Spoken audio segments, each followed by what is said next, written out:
Now they say opportunity typically comes to your front door, right? And I can hear it knocking through my throat every time I perform, but it seems like no matter how hard I try and outstretch my arms to answer it, I can never get past these bars. In this track and field life, the biggest hurdle that I continuously have to jump is the background check. And I seem to trip every time. Sometimes it's just a stumble, but sometimes it's a full-on face-busting freefall that leaves a mark on my soul bigger than the ones on my record books. I've been denied for jobs, teaching positions, mentorship opportunities, and from just doing poetry in the classroom. True story. One time, a principal actually called the sheriff to come escort me out of his school. And his words to me were, I would be a fool if I let anybody talk to my kids with a record like you.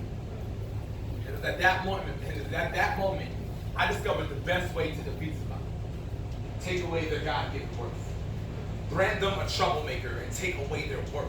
And if their worth is measured in how they work with kids, then it's not hard to understand how that brain made me feel worthless. Purposeless. So I had to start to define for myself what purpose really is. You see, eventually I came to this understanding that purpose is something that God gives. And since anything God gives is something man can take away, then God must also create the conditions that make it seem that way. So if I feel these weights getting heavy on me during this race, it's not because I'm simply meant to feel the pain of disaster, no. It's because maybe he needs me to be stronger rather than faster. Because my power will directly come from everything I've toppled that they use to try and break me. Each one of these tripped up hurdles is just a lesson, a reminder to myself to never settle for second. Because those that need me need more than just another second-grade teacher. They need an educational weapon. But I can't counsel kids because they claim I clash with cops. Meanwhile, corrupted, coked-up controllers cancel classes round the clock. Shun the reading, cancel the outreach, build a school on top of cash, and they will me unfit to teach. But I just know that poetry is something every child branded at-risk needs. Because I understand what it's like to be viewed as something you yourself can't see. They ran some checks into my background and labeled me at risk of what? At risk of becoming free? Well, if that's the truth, then these kids are just at risk of becoming free.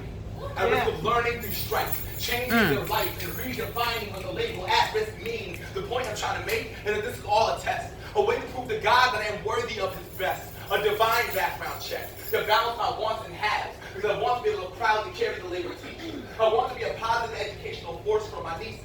I want to work every single day around kids, and I want to know I'm changing the way our future lives. So I have to study daily. I have to write a lot. I have to become one of the best poets of my life. Because of the dumb thing this young kid did, I have to keep proving myself until you all will listen in. Because in a land where a background check is the standard used to determine your worth, even a poet has to make his actions louder than his words. Back talk!